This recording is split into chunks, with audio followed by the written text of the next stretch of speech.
Rude rich woman shames single dad in restaurant unaware he's the head chef. The plates hit the floor before anyone even understood why.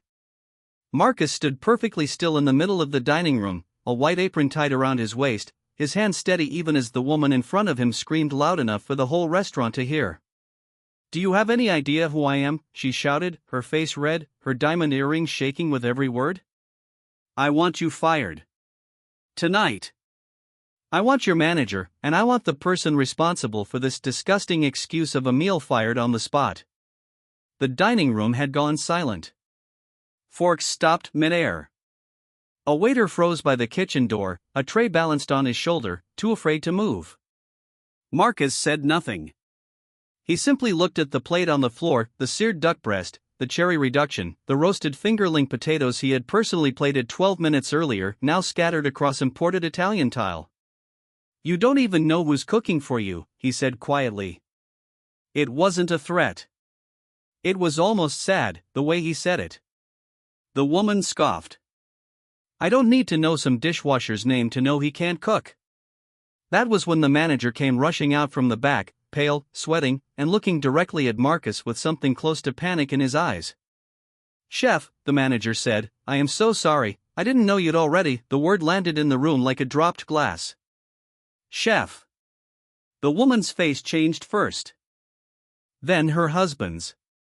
Then the faces of everyone within earshot, as the pieces started rearranging themselves in real time. The quiet man in the plain apron. The one she had just called a dishwasher. The one she had just tried to get fired. He wasn't a busboy. He was the reason half the tables in that restaurant had a 2-month waiting list. But to understand how a Michelin-trained head chef ended up standing in the middle of his own dining room, being screamed at by a stranger who thought she could get him fired, you have to go back 3 weeks, to a much quieter, much smaller version of this same story. Back before anyone knew who Marcus Delaney really was. 3 weeks earlier, Marcus was just a tired single father trying to keep his daughter fed, his rent paid, and his head down. Marcus Delaney was 41 years old, and if you passed him on the street, you would never look twice. He wore plain gray t-shirts. His sneakers were a size too worn. He drove a 12-year-old Honda Civic with a check engine light that had been on for so long he'd stopped noticing it. He kept his beard trimmed short, his hair cut simple, and he almost never made eye contact with strangers longer than necessary. Nobody in his apartment building knew that Marcus had once run the kitchen of a 2-Michelin-star restaurant in Chicago. Nobody knew he had trained under some of the most respected chefs in the country, or that food magazines had once written full profiles about his rise from a foster kid with nothing to a rising star in fine dining. Nobody knew, because Marcus never told them. 5 years ago, Marcus's wife Elena had died from an aggressive form of cancer that took her in under a year. In the wreckage of that loss, Marcus had walked away from the industry that made him. He couldn't stand 18-hour days anymore, couldn't stand missing his daughter's bedtime, couldn't stand being somewhere else while she cried herself to sleep in an apartment with a babysitter he barely trusted. So he quit. He took a much smaller job, line cook, then eventually kitchen manager, at a modest steakhouse 40 minutes from his daughter's school, one with reasonable hours and a boss who didn't ask too many questions about his past. He raised his daughter, Sophie, alone. He packed her lunches. He learned to braid her hair, badly at first, then well. He showed up to every school event he could, sitting quietly in the back row, clapping the loudest, telling no one that the man clapping in the plain jacket used to have his food reviewed in the New York Times. Sophie was 8 now, sharp as a tack, funny in that dry, observant way kids get when they spend a lot of time around adults. She loved horses she'd never ridden, drew elaborate maps of imaginary kingdoms, and thought her dad's mac and cheese was the best in the entire world, which always made Marcus smile, because if she only knew. Money was tight. Not desperate, but tight enough that Marcus picked up extra kitchen shifts wherever he could, cash under the table when possible, always careful, always quiet. That was how Marcus ended up doing something he almost never did anymore, taking a temporary consulting gig at a high-end restaurant called Varine, helping fix their kitchen before a soft opening. He needed the money. Sophie needed new shoes, and her school was doing a field trip that cost more than Marcus wanted to admit out loud. He was told to keep a low profile. The owner, a nervous, ambitious young restaurateur named Ben Whitfield, didn't want his actual investors and regular clientele to know the kitchen was struggling before the real head chef, someone with a flashy resume and TV credits, officially started the following month. Marcus was brought in quietly, wearing a plain uniform with no title, no name tag, nothing that would give away who he really was or what he'd actually done in his career. To the restaurant staff, Marcus was simply the new guy in the kitchen. To the dining room staff, he was barely a blip on the radar, someone who occasionally came out to check on a dish, adjust seasoning, or speak quietly to a waiter about a customer's allergy. Nobody introduced him. Nobody explained him. He was invisible by design, and that suited Marcus just fine. He didn't need the spotlight. He needed the paycheck. It was in that anonymous, low-visibility role that Marcus first crossed paths with Victoria Ashford Caldwell, a woman who would soon become a regular thorn in the side of the entire restaurant, and eventually, without meaning to, the reason Marcus's carefully hidden past came crashing back into the light. Victoria Caldwell was the kind of woman who made entrances instead of arrivals. She came into Varian on a Thursday evening trailing 3 friends, an oversized designer bag, and a voice that carried across the room whether she intended it to or not. Her husband, Richard, was a hedge fund manager who barely looked up from his phone. Victoria, on the other hand, seemed to need an audience. "This place better be worth the wait list," she announced to her friends as she was seated. "I heard the chef trained somewhere in Europe. Honestly, if the bread basket isn't warm, I'm leaving a review right now." The hostess, a young woman named Priya, smiled politely and pretended not to hear the comment, though her jaw tightened just slightly. That first night, Victoria complained about the temperature of the room. Then about the volume of the music. Then about a slight delay on her second glass of wine, which she blamed loudly on clearly untrained staff. She snapped her fingers at one point to get a server's attention, an act so casually rude that a nearby table visibly flinched. Marcus, working quietly in the back that night, heard about it secondhand from Priya, who came into the kitchen area looking rattled. "Table 12 is a nightmare," she said to no one in particular, rubbing her temple. "She's been here 40 minutes and already asked for the manager twice. What does she want?" Marcus asked, not looking up from the herb he was chopping. "Everything to be perfect and also somehow still bad, so she has something to complain about," Priya said. "Some people are just like that." Marcus said nothing else. He simply nodded, sent out a complimentary amuse-bouche with quiet instructions to say it was chef's compliments, and went back to his prep station. It was a small gesture, the kind he used to do all the time in his old life, a tiny olive branch, an attempt to smooth things over before they escalated. He didn't need credit for it. He just didn't like discord in a dining room he was responsible for, even unofficially. It worked, for one night. Victoria softened slightly, mentioned to her table that the little chef's streak wasn't bad, and left without further incident. But Victoria Caldwell came back. And back. And each time, the pattern repeated, small complaints escalating slightly further, small acts of condescension aimed at whichever staff member happened to be nearest. She wasn't cartoonishly evil. She was worse than that, in the way real people can be worse than villains, casually dismissive, convinced of her own importance, utterly unaware or unbothered by the impact of her words on the people serving her. By her third visit, she had started directing comments specifically at the kitchen help, as she called them, whenever a dish came out slightly later than she expected. "I don't understand what's taking so long back there," she said to her husband, loud enough for the past to hear. "It's not like they're doing anything complicated. It's a restaurant, not a hospital." One of the younger line cooks, a nervous 19-year-old named Tomas who was working his first real kitchen job, visibly paled when he heard that comment relayed to him by a server. His hands started shaking slightly as he tried to finish a sauce. Marcus noticed. "Hey," Marcus said quietly, stepping beside him at the station. "Breathe. Focus on the pan, not the room." "Sorry, chef, sorry. Tomas stumbled over the word, unsure what to even call Marcus, since nobody had officially given him a title. "Just Marcus is fine," Marcus said, adjusting the flame under Tomas's pan with a practiced, unhurried motion. "You're doing it right.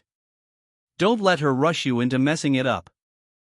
That's exactly what people like that do, they make you nervous so you fail, and then they feel proven right. Tomas nodded, steadying his hands. It was a small moment, barely noticed by anyone else in the chaos of a dinner service.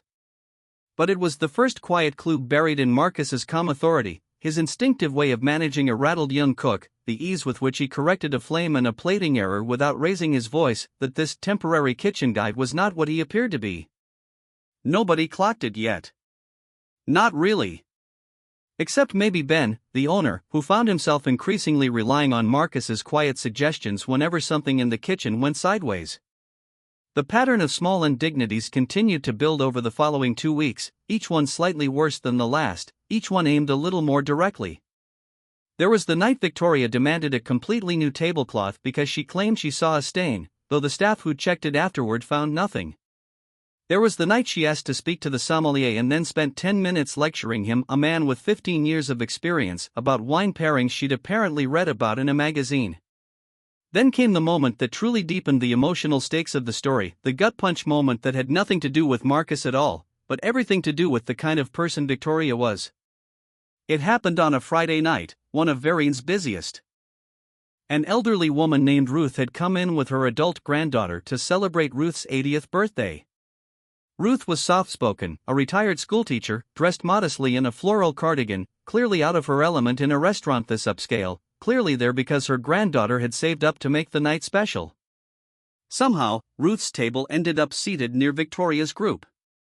And somehow, in the process of the server delivering both tables' orders at roughly the same time, there was a mix-up. Ruth's simple salmon dish arrived at Victoria's table by mistake. It was a 30-second error. The server, a soft-spoken older man named Walter who had worked at Varian since it opened, immediately apologized and moved to correct it. But Victoria seized the opportunity like a shark smelling blood in water. "Is this how you run things here?" she said loudly, gesturing at the plate as if it had personally offended her. "You can't even get an order right? This is why I don't come to places like this." "I'm terribly sorry, ma'am, it will just be a moment. No, I want to speak to whoever is running this kitchen tonight, because clearly nobody back there knows what they're doing." Ruth, sitting nearby, looked mortified not because the mix-up upset her, but because she could see the toll it was taking on Walter, whose hands had started trembling slightly as he apologized again and again. Ruth reached out and gently touched Walter's arm. "It's all right, dear," she said softly. "These things happen. We're not in a rush." But Victoria wasn't finished. She turned, almost as an afterthought, and looked at Ruth's table. "You should complain too," she said to Ruth, not unkindly exactly, but with a strange, casual condescension. "Places like this need to understand that just because you're old doesn't mean you should accept bad service." Ruth blinked, clearly uncomfortable being pulled into the confrontation. "Oh, I don't mind at all," she said quietly. "The service has been lovely." Victoria rolled her eyes, muttering something to her friend about the older generation just accepting anything, loud enough for the whole section to hear. Walter disappeared into the kitchen a moment later, and Marcus found him standing near the walk-in cooler, visibly shaken, his eyes glassy. "You all right?" Marcus asked. "I've worked here 11 years, Walter said quietly. Never had anyone talk to me like that. Made that poor woman feel small too, and she didn't even do anything."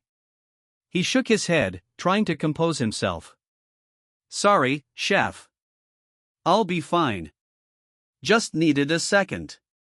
Marcus placed a steady hand on Walter's shoulder, the same calm, grounding gesture he used to give young cooks under pressure years ago, back when he ran a kitchen of 40 people and everyone, from the dishwasher to the sous chef, trusted him completely. "You did nothing wrong," Marcus said. "Take 5 minutes. I've got the pass." That night, Marcus personally remade Ruth's salmon dish and then, quietly, without telling anyone, sent out a small dessert to her table as well, on the house, with a handwritten note that simply said, "Happy birthday. Thank you for your kindness tonight." Ruth teared up when she read it. She never learned who wrote it. It was another quiet clue. Another small thread in a pattern nobody had fully connected yet, the mysterious depth of skill, the calm authority, the instinctive protectiveness Marcus showed toward his staff, the way certain dishes that came out of the kitchen on nights he worked were just slightly, unmistakably better than usual. Ben, the owner, had started to notice too. More than once, he'd caught himself thinking that Marcus moved through the kitchen like someone who had run one before, a real one, a serious one, not like a hired temp filling in gaps before the real head chef arrived. But Ben, worried about optics, worried about his investors, worried about the flashy new chef he had already announced to the press, said nothing. He let the quiet man in the plain apron keep saving his kitchen, night after night, without giving him the credit or the title he deserved. That would change soon. Because Victoria Caldwell was about to make the biggest mistake of her carefully curated, status-obsessed life. It happened on a Tuesday night, the night that would become the confrontation from the very beginning of this story. Victoria had come in for a private dinner with her husband and two other couples, an anniversary celebration for one of her friends. It should have been an easy night. But Victoria, as always, found something to be unhappy about. She had ordered the seared duck breast, one of Marcus's signature dishes, something he had spent years refining, a dish that had once been written about in a national food magazine when he served it at his old restaurant in Chicago. The cherry reduction. The exact crisp on the skin. The perfectly rendered fat. It was, without exaggeration, one of the best duck dishes served in the entire city. But Victoria took one bite, made a face, and pushed the plate away. "This is inedible," she announced, loud enough for 3 surrounding tables to hear. "I don't even know how you're allowed to serve this to paying customers." Her husband, embarrassed, tried to quiet her. "Victoria, it's fine, just no," she said, cutting him off, standing up now, her voice rising. "I want to speak to whoever made this. I want to know who thought this was acceptable." The manager on duty rushed over, apologizing profusely, offering to remake the dish or comp the meal entirely. But Victoria wasn't interested in a fix. She was interested in a scene. "I want the person who cooked this to come out here right now," she demanded. "I want to look them in the eye and ask them what they were thinking." The floor manager, panicking slightly, went to the kitchen and asked Marcus quietly, apologetically, if he would mind stepping out, just to smooth things over, just to say a few calming words the way he always did. Marcus, calm as ever, wiped his hands on his apron and walked out into the dining room. He didn't introduce himself. Nobody had ever really introduced him to a guest before. He wasn't supposed to be the face of anything yet. He simply stood in front of Victoria's table, hands folded, waiting to hear what was wrong. "You're the one who made this?" Victoria asked, looking him up and down, taking in his plain apron, his tired eyes, his unremarkable appearance. "I plated it, yes," Marcus said evenly. "Well, it's disgusting," Victoria said, loud enough that the whole section had gone quiet, watching now. "Honestly, I don't know how you got this job. This is the kind of food I'd expect from a diner, not a place charging these prices." Marcus glanced at the plate. He could see immediately, from a few feet away, that the duck was cooked perfectly, the color, the texture, the glaze glistening under the light exactly as it should. There was nothing wrong with the dish. Victoria simply wanted a target. "I'm sorry you're unhappy," Marcus said calmly. "I'd be glad to remake it for you, or offer something else from the menu instead." "I don't want it remade," Victoria snapped. "I want it off my bill, and honestly, I think you should be fired. Do you have any idea who I am? My husband's firm has clients who could buy this entire restaurant twice over. I could make one phone call and have this place shut down." That was the moment the plate hit the floor, not thrown by Marcus, but by Victoria herself, shoving it aside so forcefully it slid off the edge of the table and shattered against the tile. "Do you have any idea who I am?" she repeated, louder now, standing fully, her face red with the kind of anger that came from being challenged rather than genuinely wronged. "I want you fired. Tonight. I want your manager, and I want the person responsible for this disgusting excuse of a meal fired on the spot." The dining room had gone completely silent. Marcus looked down at the shattered plate, then back up at Victoria, his expression calm, almost sad. "You don't even know who's cooking for you," he said quietly. "I don't need to know some dishwasher's name to know he can't cook," Victoria shot back. And that was when Ben, the owner, came rushing out from the back, having heard the commotion, his face pale with panic because he had just gotten off the phone 15 minutes earlier with the food critic from the city's largest newspaper, confirming a very important detail he hadn't yet told the rest of the staff. "Chef," Ben said, breathless, looking directly at Marcus, "I am so sorry, I didn't know you'd already." The word landed in the room like a dropped glass. "Chef." Victoria's face changed first, confusion flickering into something uncertain.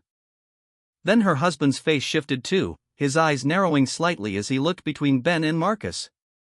Then, slowly, the faces of everyone within earshot began to rearrange, as the pieces started falling into place. "I don't understand," Victoria said, her voice suddenly less certain. "Chef? He's a line cook, isn't he? He's wearing a plain apron, he doesn't even have a." "This is Marcus Delaney," Ben said, still catching his breath, clearly overwhelmed by the timing of it all. "He's been consulting on our kitchen for the last 3 weeks. He's the reason half our dishes have gotten written up in early reviews. He trained under Roland Roussel in Chicago. He ran the kitchen at Lumiere before it got its second Michelin star." Ben paused, glancing nervously at Victoria. "He's about to be announced publicly next week as Varian's executive head chef." The restaurant had gone so quiet you could hear the faint hum of the wine cooler behind the bar. Victoria opened her mouth, then closed it. Her husband, Richard, looked deeply uncomfortable, glancing around at the nearby tables who were now openly staring. That's not possible," Victoria said, though her voice had lost most of its earlier venom. "He was wearing," she gestured helplessly at Marcus's plain apron, as if the fabric itself was supposed to prove her right. "I dress the way I dress because I'm cooking, not performing," Marcus said quietly, no anger in his voice, just quiet clarity. "The apron doesn't make the food. The hands do." He looked down at the shattered plate on the floor, then crouched, unhurried, and began picking up the larger pieces himself, setting them carefully onto a nearby tray, the way he might have done 100 times before in kitchens far more prestigious than this one. "For what it's worth," he said, standing back up, brushing off his hands, "that duck was cooked to 135 degrees, rested for 6 minutes, and finished with a reduction I've been perfecting for 12 years. It was correct. You're allowed not to like it. You're not allowed to humiliate someone over it." The words weren't loud. They weren't dramatic. But they landed with more weight than anything Victoria had said all night, because they were true, and everyone in that dining room could feel it. Victoria's friends at the table had gone quiet, exchanging uncomfortable glances. One of them, a woman named Diane, actually looked embarrassed enough to speak up, quietly. "Victoria, maybe we should just don't," Victoria snapped at her, though the fire had gone out of her voice. She looked back at Marcus, searching for something to say, some way to salvage the moment, but nothing came. Marcus didn't gloat. He didn't smile, didn't puff up with vindication. He simply nodded once, politely, the way he might nod to any guest. "I'll have the kitchen prepare you something else," he said. "On the house. Not because you're right. Because that's what we do here when a guest is unhappy, whether or not the unhappiness is fair." Then he turned and walked back toward the kitchen, leaving a stunned dining room behind him, and a woman who, for the first time in a long time, had absolutely nothing left to say. The days following that night moved quickly, though Marcus himself moved through them the same way he moved through everything, quietly, steadily, without drama. The story of what happened spread through the restaurant industry the way these things do, in quiet murmurs at first, then more openly once the local food press picked it up. Someone at a nearby table that night had filmed part of the confrontation on their phone, and while Marcus never asked for it to be shared, it found its way online anyway, racking up views under a headline something like "Rich Woman Humiliates Chef, Has No Idea Who He Is." Marcus hated the attention. He'd never wanted to be the story. He'd spent years deliberately avoiding exactly this kind of spotlight, ever since Elena died, ever since he'd chosen quiet fatherhood over the industry that used to define him. But he also understood that some things, once set in motion, can't be quietly undone. Ben, the restaurant owner, offered him the full executive head chef title officially the very next morning, along with a salary that made Marcus sit down heavily on his old kitchen chair when he heard the number. "I should have given this to you the moment I saw what you were doing in that kitchen," Ben admitted, visibly ashamed. I was so worried about optics, about what my investors would think if they knew our fix-it guy for 3 weeks was actually more qualified than the celebrity chef I'd already announced. That wasn't fair to you. I'm sorry. Marcus considered it for a long moment. Not the money mattered, but it wasn't what weighed on him. What weighed on him was the idea of stepping back into a spotlight he had left behind for a reason. I have a daughter, Marcus said finally. She's 8. I don't do 80-hour weeks anymore. I don't miss her bedtime for anyone, not for a Michelin star, not for anybody's investors. Whatever hours you need, Ben said quickly. I mean it. I'll build the schedule around you. I just want you actually running this kitchen, with your name on the door, the way it should have been from the start. Marcus agreed, on those terms, and only those terms. As for Victoria Caldwell, the fallout wasn't as simple as the internet wanted it to be, and Marcus, notably, refused to make it simple either. Victoria's husband, Richard, called the next day, mortified, offering to cover any damages, offering an apology on Victoria's behalf, clearly more concerned with reputational fallout among his social circle than anything else. Marcus accepted the apology graciously but declined any further compensation. Victoria herself came in 3 days later, alone, without her usual entourage, dressed far more plainly than Marcus had ever seen her. She waited by the host's stand until there was a lull, then asked quietly if she could speak to him. Marcus stepped out from the kitchen, still in his apron, still unassuming. I wanted to apologize, Victoria said, and to her credit, she looked genuinely uncomfortable, none of her usual bravado present. What I did, what I said, there's no excuse for it. I've been thinking about it for days. About Walter, too. About that older woman I was rude to. I don't usually think about how I come across. I should. Marcus studied her for a moment. He wasn't interested in punishing her further, wasn't interested in making her grovel for an audience the way she had once tried to humiliate him in front of one. You embarrassed people who were just trying to do their jobs, Marcus said, not unkindly, but honestly. Walter's worked in this industry for over a decade. He went home shaking that night. That woman, Ruth, she was celebrating her 80th birthday, and you made her feel like she had to defend herself for being polite. Victoria's eyes glistened slightly, and she nodded, not offering excuses, just accepting it. I know, she said quietly. I've thought about both of them. I'd like to apologize to them too, if that's all right. Properly, I mean. Not for a video or anything. Just because I should. Marcus considered this for a moment, then nodded slowly. Walter's usually here Thursday and Friday nights.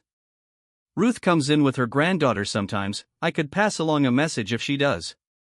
It wasn't full absolution. It wasn't erasing what had happened.